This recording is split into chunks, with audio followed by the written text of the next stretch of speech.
산발락과 도비아와 아라비아 사람들과 암몬 사람들과 아스돗 사람들이 예루살렘 성이 중수되어 그 허물어진 틈이 메꾸어져 간다함을 듣고 심히 분노하여 함께 회하기를 예루살렘으로 가서 치고 그곳을 요란하게 하자 하려고 우리가 우리 하나님께 기도하며 그들로 말미암아 파수꾼을 두어 주야로 방비하는데 유다 사람들은 이르기를 그 무더기가 아직도 많거늘 짐을 나르는 자의 힘이 다 빠졌으니 우리가 성을 건축하지 못하리라 하고 우리의 원수들은 이르기를 그들이 알지 못하고 보지 못하는 사이에 우리가 그들 가운데 달려 들어가서 살육하여 역사를 그치게 하리라 하고 그 원수의 근처에 거주하는 유다 사람들도 그 각처에서 와서 열반이나 우리에게 말하기를 너희가 우리에게로 와야 하리라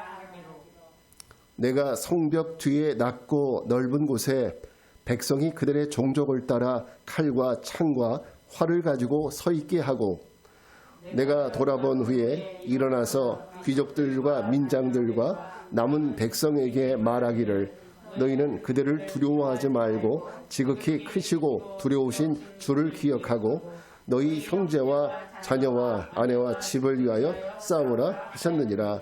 아멘.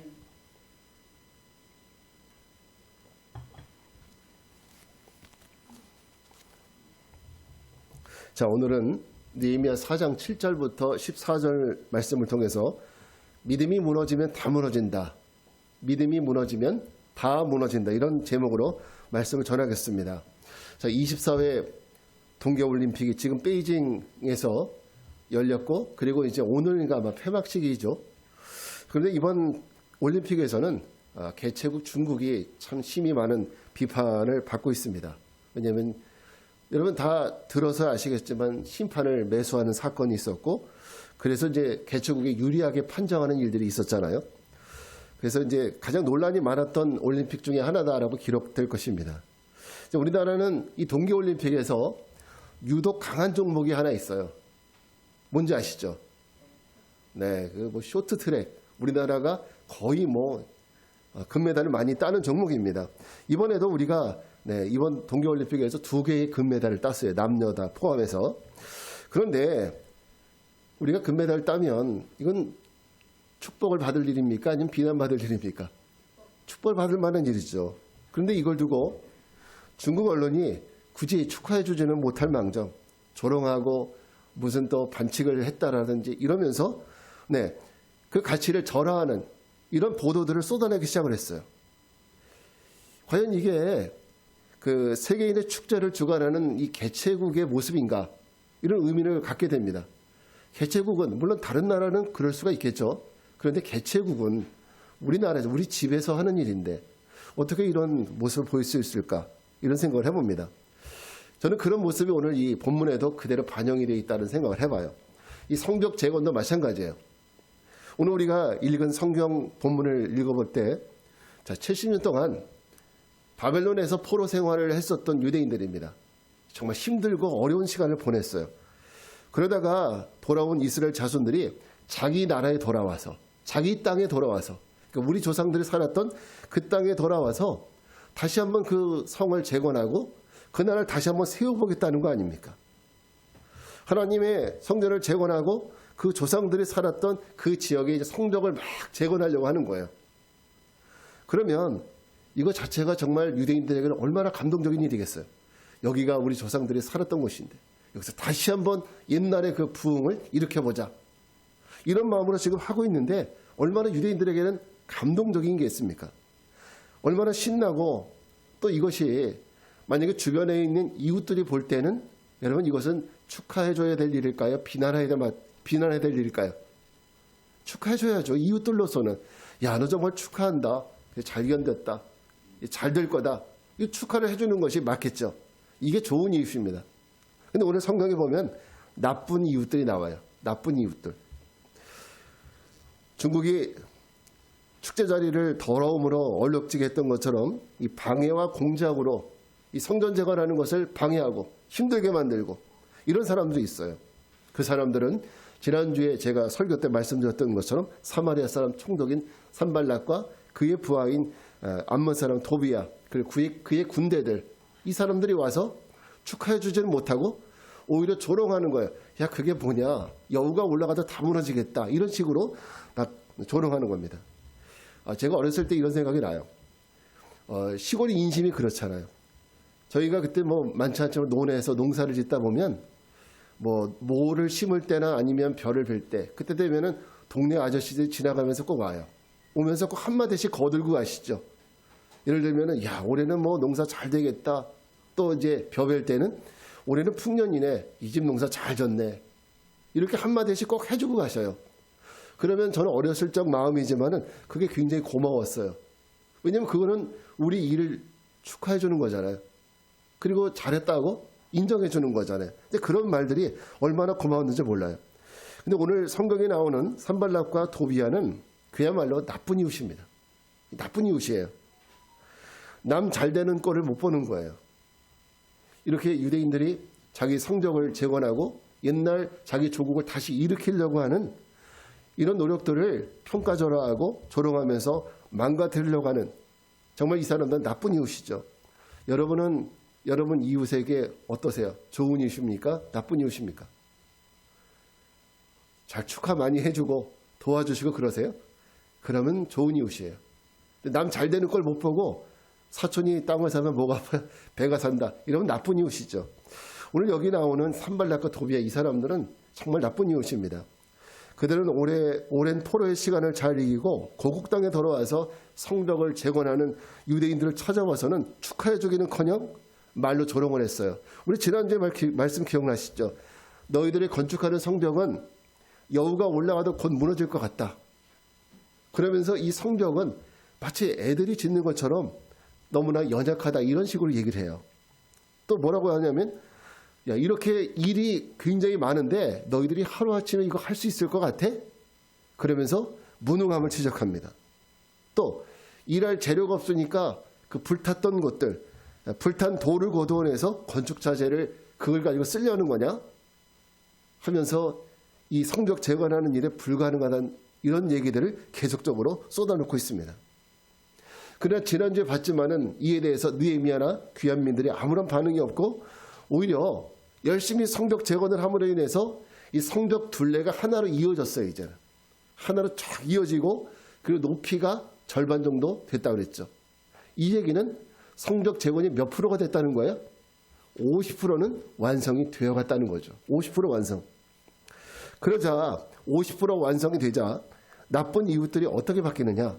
자, 오늘 본문 7절 말씀 같이 한번 읽어볼게요. 시작. 산발락과 도비야와 아라비아 사람들과 암몬 사람들과 아스돗 사람들이 예루살렘 성이 중수되어 그 허물어진 틈이 메꾸어져 간다함을 듣고 심히 분노하여. 야, 정말 이 사람들은 나쁜 이웃인 게 분명해요. 여기 보세요. 그들은 처음에 왔을 때는 4장 1절에서는 성전 건축하는 걸 보면서 비웃고 조롱했어요. 그런데 이제 50% 정도 성벽 재건이 완성을 돼가니까 그때부터 어때요? 이제는 그 비웃음이 무엇으로 바뀌어요? 분노로 바뀌는 거예요. 분노로. 어떻게 이런 사람들이 다 있죠? 예. 그들의 분노로 그 공사를 중단시키려고 하는 거예요. 그러면서 그들이 어떤 액션을 취했느냐?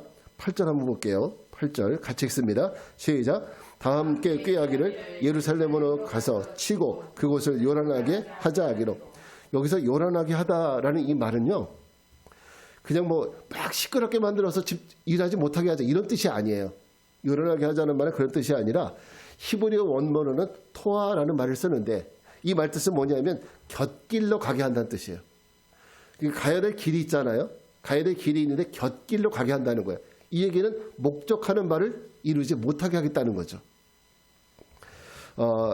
영어 NIV 성경에서는 요란하게 하다는 말을 steer up이라는 말을 썼는데 그 말 뜻은 뭐냐면 그게 이런 뜻이에요. 물에다가 이런 물감을 한 방울 떨어뜨려요. 물에다가 물감을 한 방울 떨어뜨리면 막 휘져요. 그러면 그것이 정신없이 막 돌아가잖아요. 바로 이런 느낌입니다. 다시 말해서 귀한민들이 성벽 재건에 대해서 목적 의식을 잃어버리고 그들이 잘못된 길로 가도록 잘못된 길로 가도록 그 생각과 마음을 막 휘저어 놓자. 이게 바로 요란하다라는 뜻에 담겨진 의미입니다. 그래서 대적자들은 이 포로 귀환민들의 성적 재건을 방해하기 위해서 두 가지 전략을 써요. 첫째는 뭐냐면 말로 낙심케 하는 거예요. 말로 조롱하면서 낙심케 합니다. 자, 우리 10절 말씀을 다시 한번 읽겠습니다. 10절 시작. 유다 사람들은 이르기를 흙모더기가 아직도 많거늘 짐을 나르는 자의 힘이 다 빠졌으니 우리가 성을 건축하지 못하리라 하고. 자, 이 나쁜 이웃들이 말로 그들을 조롱했습니다. 야, 이 성벽은 여호가 올라가다 다 무너지겠다. 불탄 그 재로 변한 그 더미에서 재료들을 꺼내서 쓰려고 하는 거냐? 이거 하루아침에 할 거야? 이러면서 조롱했어요. 근데 이 말을 듣고 나서 주변을 둘러보니 어때요? 적대자들은 딱 보니까 50%나 이미 성적 재건이 완성이 된 거예요.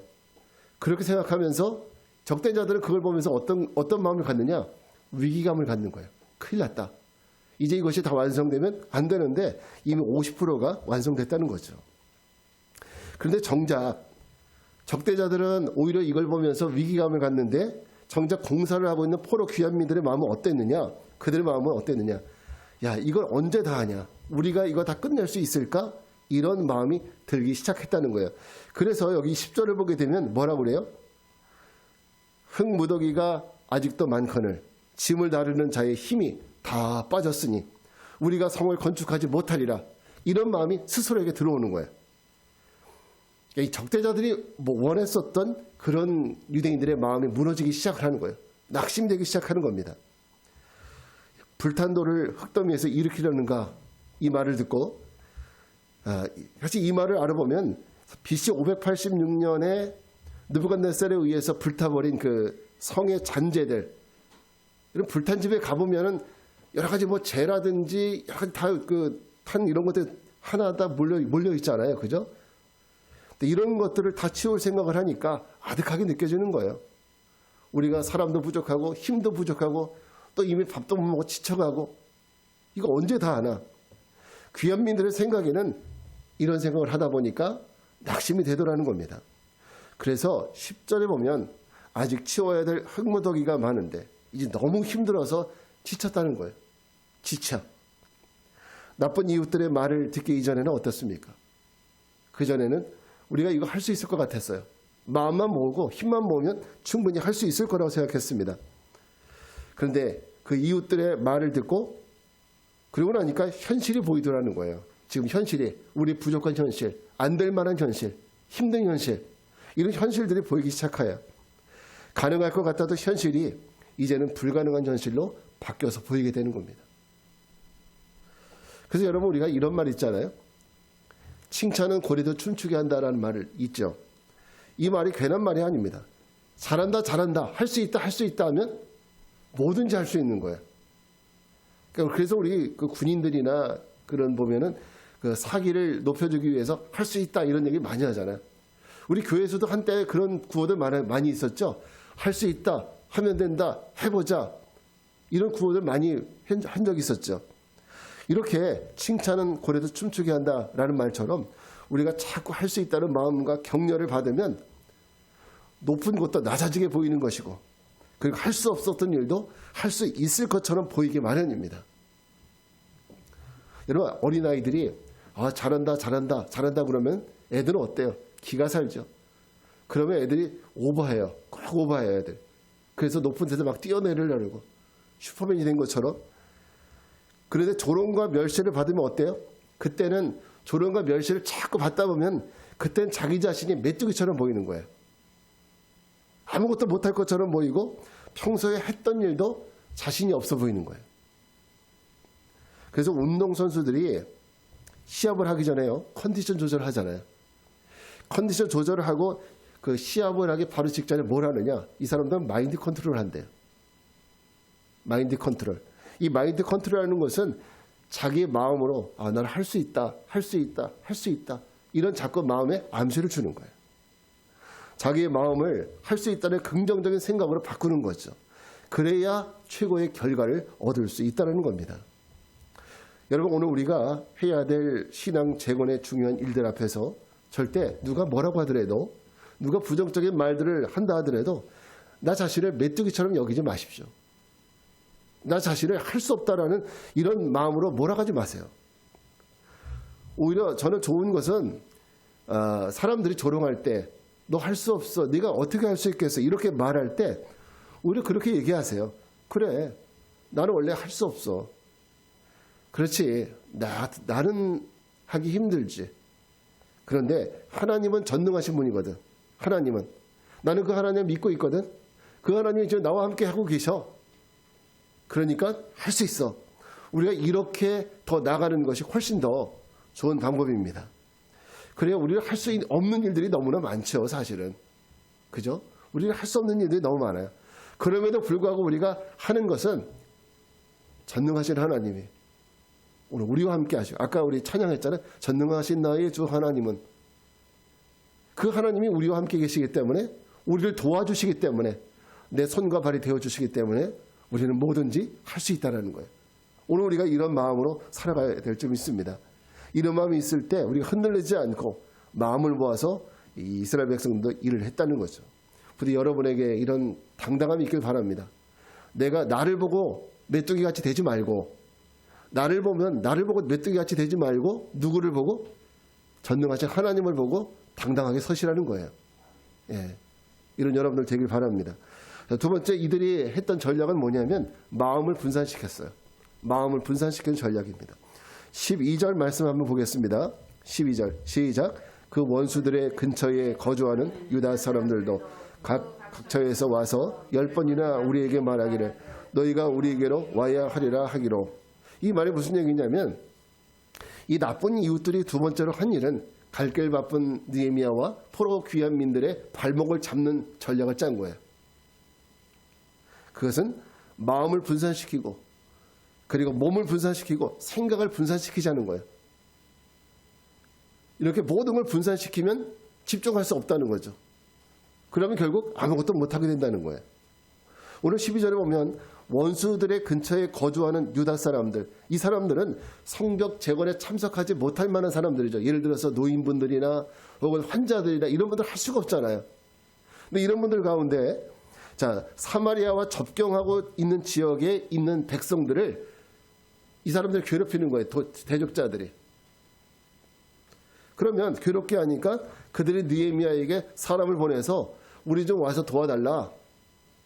우리 좀 와서 도와달라고 이렇게 얘기하는 겁니다. 그것은 그 성벽 재건으로 갈 길 바쁜 느헤미야와 포로 귀환민들의 마음을 분산시키는 거예요. 그리고 생각을 분산시키고 몸을 분산시키는 거예요. 지금 한 명이라도 더 필요한 이 처지에 사람을 만약에 그쪽으로 반을 보낸다. 그러면 일을 어떻게 합니까? 또 만약에 우리 동족이 고통당한다. 이렇게 마음으로 생각으로 그렇게 한다면 어떻게 이 일을 감당할 수 있겠습니까? 마음이 분산되는 거죠. 생각이 분산되고. 결국 이 나쁜 이웃들의 생각이 뭡니까? 마음이 분산되고 생각이 분산되고 몸이 분산되면 이 일을 분명히 이룰 수 없을 거다. 멈추게 될 것이다. 이런 생각이 있었던 겁니다. 여러분, 우리가 이 부분을 잘 들어야 합니다. 몸과 마음과 생각이 분산되면 아무것도 할 수 없다. 이게 적대자들의 전략이었거든요. 이 생각은 그럴듯한, 그리고 굉장히 근거 있는 전략이라고 생각해요. 그래서 사단은 여전히 우리 믿는 성도들의 마음을 이렇게 분산시켜요. 하나님을 믿으려고 하는, 하나님을 따라가려고 하고 우리도 신앙 제거를 하려고 하는 우리들에게 마음을 분산시키고 생각을 분산시키고 몸을 분산시켜요. 한 곳에 집중하지 못하게 만든 겁니다. 그래서 우리에게 가장 큰 재앙이 뭐냐면 바로 바쁜 거예요. 바쁜 거. 너무 바쁜 거예요. 너무 바쁘다 보니까 교회 못 나와요. 또 우리 삶에 어떤 문제가 생겨요. 그럼 거기에 신경을 써야 되잖아요. 예를 들어서 우리 자녀들의 가정에 문제가 생겼다. 그건 신경 안 쓰겠어요? 신경 써야죠. 또 내 몸에 어떤 질병이 생겼다. 그리고 그 부분이 신경이 안 쓰여지겠냐고 거죠. 그러면 마음이 분산되는 거예요. 하나님 앞에 나오고 싶은 마음도, 하나님 앞에 나와야 되는 그 하나님에 나오고 싶은 마음도 내가 몸이 안 좋으면 또 마음이 분산돼요. 이게 바로 사단이 노리는 가장 무서운 전략입니다. 왜? 한 가지에 집중할 수 없으니까 이것도 안 되고 저것도 안 되고 결론적으로 아무것도 못하게 되는 거죠. 여러분, 우리가 보통 그러잖아요. 1년 이제 그 연말이 되면 내가 올해 뭐 했지? 이렇게 한 번씩 생각을 해보죠. 그러면 굉장히 바쁘긴 바빴어. 굉장히 바빴는데 뭘 했나 한번 꼽아보자 했을 때 꼽아지는 게 없죠. 왜 그렇습니까? 너무 많은 거예요. 모임도 많고 할 일도 많고 만나야 될 것도 많고 해야 될 일도 많고, 그러다 보니까 결국 아무것도 내가 마음에 들게 이루는 것이 없는 거죠. 우리가 연말 가면 항상 이런 생각 하지 않습니까? 그래서 세상 일에 바쁘면 대개 성도들이 신앙생활을 등한시하는 이유도 여기 있습니다. 내 삶에 문제가 생기면 신앙생활을 등한시하는 이유도 바로 여기 있는 거예요. 일이 우선이고 세상 친구가 우선이고 내 몸이 우선이니까 신앙생활에 신경 쓸 겨를이 없는 거죠. 그래서 오늘 우리가 이런 두 가지 전략을 가지고 들어오는 이 나쁜 이웃들, 우리 신앙 재건을 방해하는 이 무리들을 향하여서 우리는 그러면 어떻게 대처해야 될까? 느헤미야는 어떻게 했습니까? 14절 보겠습니다. 14절 시작. 내가 돌아본 후에 일어나서 귀족들과 민장들과 남은 백성에게 말하기를 너희는 그들을 두려워하지 말고 지극히 크시고 두려우신 주를 기억하고 너희 형제와 자녀와 아내와 집을 위하여 싸우라 하였느니라. 자, 느헤미야가 선택한 것은 이제 그거예요. 한 손엔 작업할 때 쓰는 도구, 또 한 손엔 뭐예요? 무기. 한 손엔 무기, 한 손엔 작업할 때 쓰는 도구예요. 일할 땐 일하고 적이 쳐들어오면 싸우자는 거죠. 느헤미야가 백성들을 종족에 따라서 성벽 뒤에 낮고 넓은 공터에 모이게 합니다. 사실 이게 무너진 그 터 위에 이렇게 넓은 공간이 어디 있겠어요? 그러나 그곳에 모이게 해서 그들에게 칼과 창과 활을 줍니다. 그리고 뭐라고 하냐면 그들을 두려워하지 말고 지극히 크고 두려우신 주를 기억하고 너희 형제와 자녀와 아내를 위해서 싸워라. 이렇게 얘기합니다.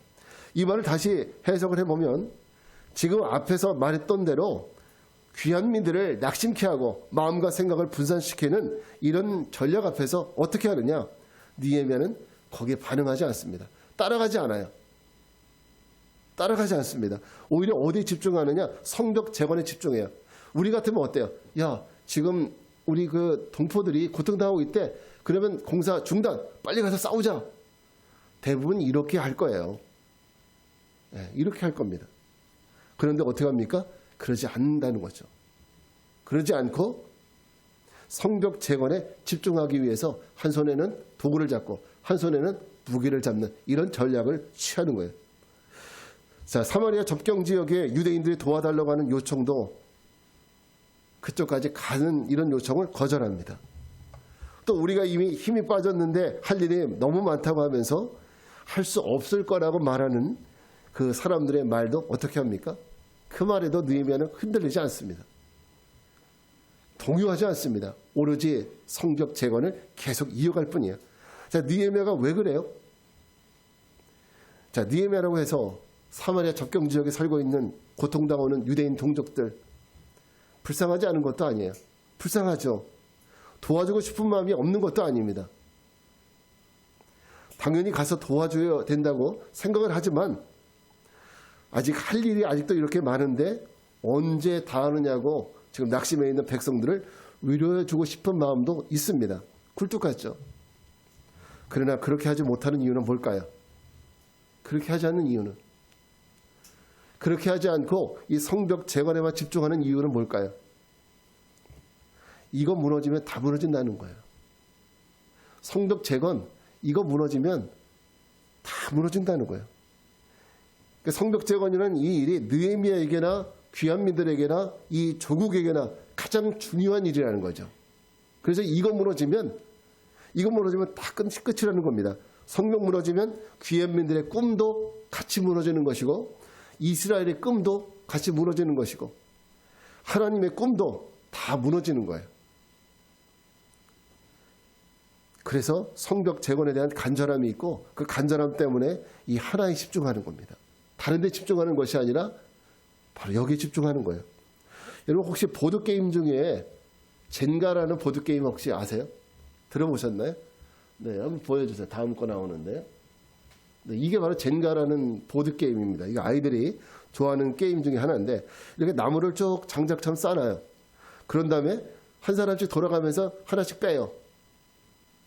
그런데 마지막에 하나를 빼서 무너지면은 그 사람이 지는 거예요. 그게 바로 이제 젠가라는 게임인데, 자, 이 게임을 하다 보면 누구나 공감하는 시간이 찾아옵니다. 처음 시작할 때는 웃으면서 시작하다가 점점 시간이 가면은 서로 눈치를 보게 돼요. 그러면서 서로가 공감하는 시간이 찾아오는데 언제냐? 요거 하나 빼면 다 무너진다라는 거 다 알아요. 이거 하나 빼면은 다 무너지겠는데? 근데 그래서 이 게임을 하는 사람들은 바로 그 순간이 내 순서에 다가오지 않도록 기도하죠. 요거 빼는 순간이 내 순서에 돌아오지 않기를. 여러분 느헤미야에게 성벽 재건이 바로 그거예요. 성벽 재건이 지금 바로 요거 하나 빼면 다 무너진다라고 생각하는 그 마지막 벽돌. 그것이 바로 성벽 재건이에요. 그 성벽 재건 만약에 이거 못하면 이스라엘 꿈도 무너지고 포로 귀환민들의 꿈도 무너지고 하나님의 꿈도 무너진다. 그 마지막 벽돌, 그게 바로 성벽 재건입니다. 그래서 여기에다가 배수의 진을 치는 겁니다. 오늘 우리의 신앙적 삶도 그렇지 않습니까? 이거 무너지면 내 인생 완전히 끝난다고 생각하는 거 있잖아요. 그죠? 내가 이거 무너지면, 이거 없으면 내 인생도 끝인데, 이거 안 되면 내 인생도 끝인데, 이거 없으면 우리가 이렇게 생각하는 거 있습니다. 제가 헬스장에 다니면서 요즘 운동을 하고 있는데 거기서 만나는 사장님하고 얘기를 하다가 제가 그런 얘기 한 적이 있어요. 저는 코로나 터지고 나서 1년 6개월 동안 운동을 하나 못 갔거든요. 그래서 그분에게 오랜만에 만나서, 아니 사장님은 어떻게 그렇게 매일매일 열심히 운동하시냐고. 난 코로나 무서워서 1년 6개월 동안 운동 한 번도 안 했더니 6kg가 찌더라. 이렇게 얘기를 했더니 그분이 뭐라고 하는지 아세요? 저한테 그래요. 사장님, 전 건강 무너지면 다 무너집니다. 이 얘기하는 겁니다. 건강 무너지면 전 다 무너져요. 그러면서 자기 사업을 하고 있는데 내 사업도 무너지고 가족도 무너지고 다 무너집니다. 그래서 건강 지키려고 코로나가 뭐고 열심히 나온다는 거예요.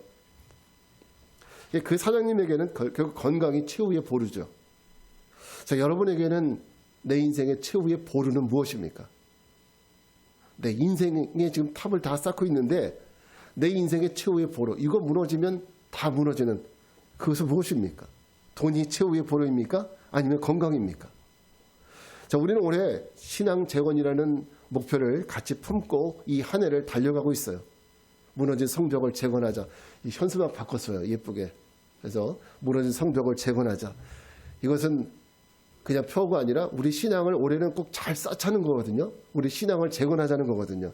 그러니까 여러분 이거는 목사님 혼자만의 생각이 아니라 이번 기회를 통해서 올 한 해 동안 우리 내 신앙을 좀 더 올바로 세워가야 되겠다. 이런 마음으로 따라오셔야 됩니다. 자, 그런데 우리 교회에서는 우리가 교회에서 사는 시간보다 사실은 세상에서 사는 시간이 더 많죠. 우리는 교회에서야 일주일에 주일에 1시간 정도 예배드리고 나면 여러분들은 일주일 내내 세상에서 살잖아요. 그죠? 자, 그러다 보니까 우리가 세상적 삶에 너무 영향을 많이 받습니다. 내 일이 잘 되고 경제적으로나 건강이나 또 가정이나 직장이나 아무런 문제가 없을 때 우리 신앙생활도 순탄하게 느껴져요. 그때는. 참 신기하죠. 내가 건강하고 내 사업도 잘 되고 아무 문제가 없으면은 내 신앙도 건강한 것처럼 보여요. 근데 진짜 그 건강한 건지는 모르죠. 근데 문제는 내가 내 건강에 적신호가 켜지고 내 사업에 문제가 생기고 그러면 내 신앙도 문제가 생긴다고 보는 거예요. 이게 우리들의 관점입니다. 그러니까 우리가 이것들 중에 하나에 문제가 생기면 우리의 건강도 그리고 또 신앙도 문제가 생긴다고 보는데, 그러나 내가 어렵다고 그래서 교회 안 가고, 그래서 내가 건강하지 못하다고 교회 안 가고, 그리고 코로나 때문에 교회 안 가고, 고난이 왔다고 교회 안 가고, 내 마음이 슬프다고 교회 안 가고, 우리는 정말 교회 안 갈 수밖에 없는 여러 가지 이유들을 가지고 있습니다. 여러분, 오늘 우리 자신에게 스스로 질문해 보십시오. 예수를 믿는 신앙생활이 나에게 어떤 의미인지, 과연 예수를 믿는다는 것이 나에게 어떤 의미인지, 그냥 취미생활입니까? 아니면 있어도 좋고 없어도 좋은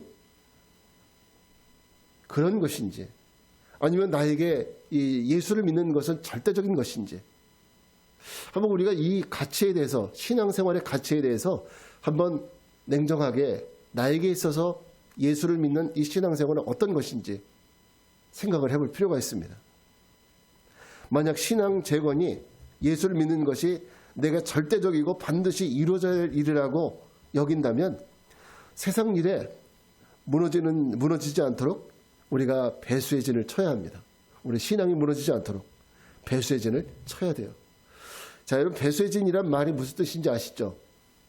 그 중국 한나라 때 그 유명한 장수가 한신과 유방이라는 사람이 있었는데, 한신의 명장이 바로 한신이라는 명장이 조조의 군대와 전쟁을 하면서 어떻게 했느냐, 군사들 10,000명을 데리고 강을 등에 지고 싸우는 거예요.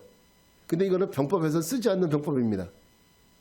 왜냐하면 적이 몰려오면 강에 빠져 죽을 수밖에 없으니까, 패할 수밖에 없으니까. 그런데 한신은 강을 등에 지고 싸우는 거예요. 왜? 죽을 각오로 싸우라는 거죠. 죽을 각오로. 그래서 그 전쟁의 결과로 그 상대방 한신의 군대가 목숨을 다해 싸워서 결국 대승을 거뒀다는 얘기가 배수의 진에서 나온 얘기입니다. 여러분, 우리에게 내 신앙을 지킬 수 있는 마지막 배수의 진, 이걸 써야 돼요. 이 배수의 진을 우리가 치는 믿음이, 치는 삶이 있어야 되는데, 우리 신앙의 마지막 배수의 진이 뭐냐? 그래서 바로 믿음입니다. 믿음. 우리 신앙의 마지막 배수의 진은 믿음 위에 서는 게 중요해요. 우리 히브리서 11장 6절 말씀을 같이 읽겠습니다. 시작.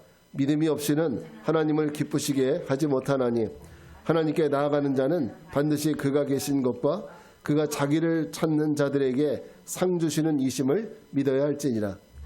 자, 오늘 이 말씀에도 보게 되면, 히브리서 말씀에도 우리가 믿음이 없이는 하나님을 기쁘시게 할 수 없다라고 했어요. 여러분, 우리에게는 물질이 부족해도 하나님 앞에 가는데 문제 없어요. 우리가 건강하지 못해도 하나님 앞에 가는데 문제 없어요. 하나님이 그것 때문에 너 구원시켜주지 못하겠다 이렇게 말씀 안 하십니다. 그러나 중요한 것은 믿음이 없으면 하나님을 기쁘게 할 수 없다라는 거죠. 믿음이 없으면. 그런데 우리는 믿음이 무너지면 다 무너지는 건데, 그죠? 믿음이 무너지면 여러분이 50년, 60년 신앙생활 했든지 말든지 믿음이 없으면 아무것도 아닌 거예요.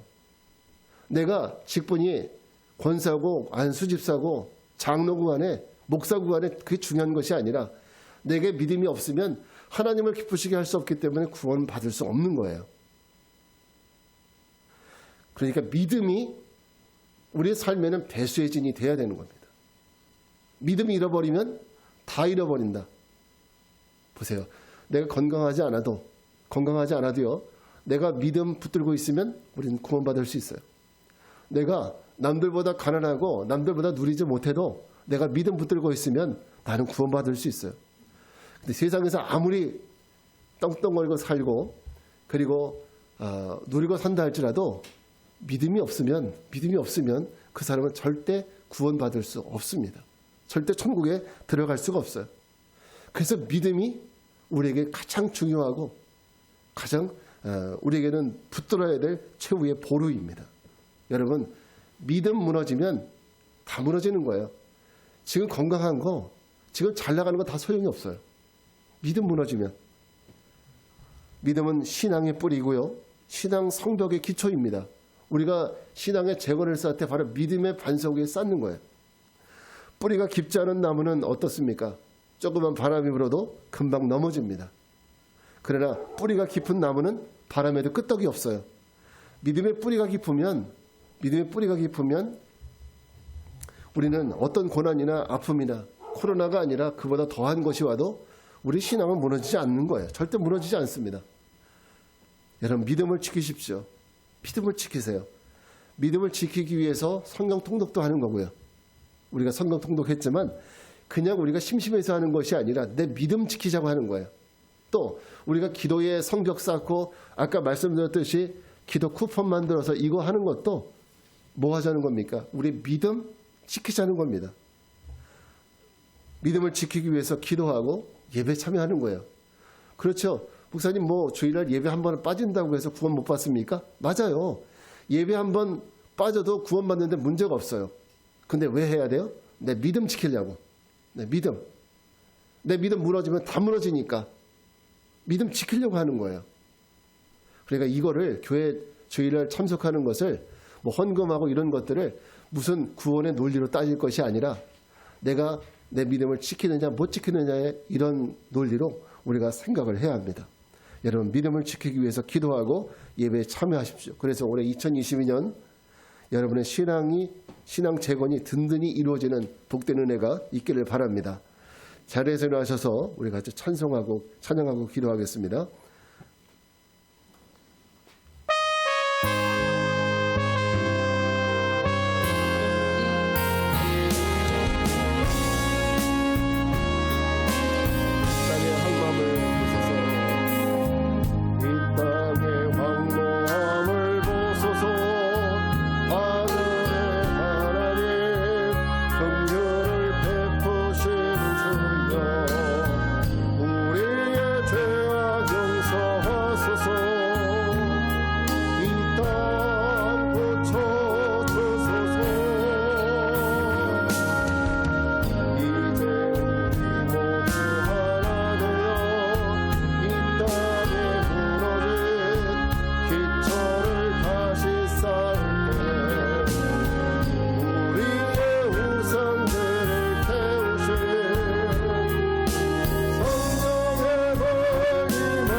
신앙은 금방 무너집니다.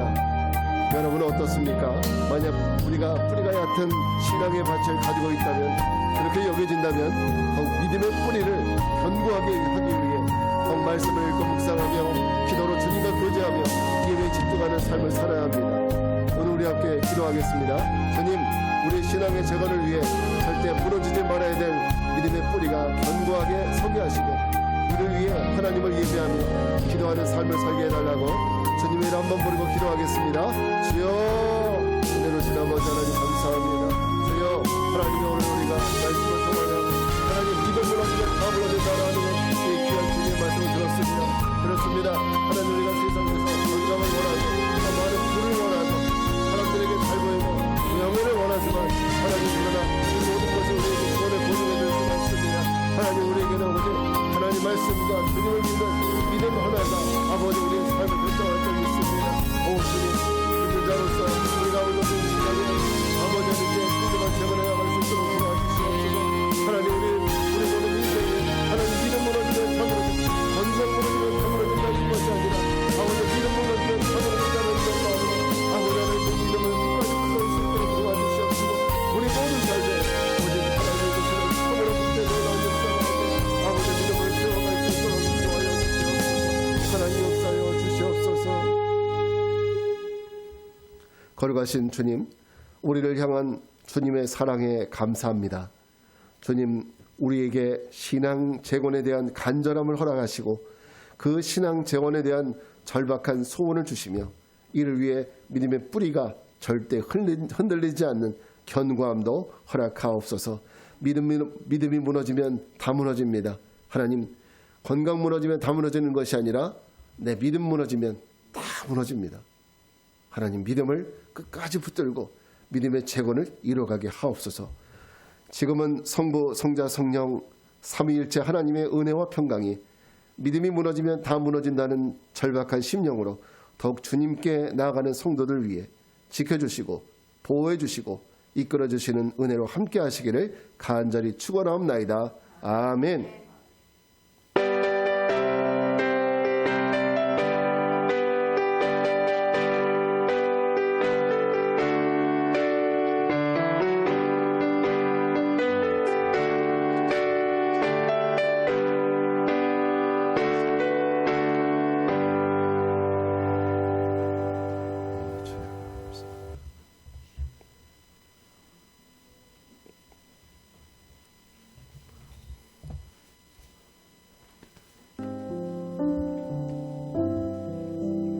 수고하셨습니다.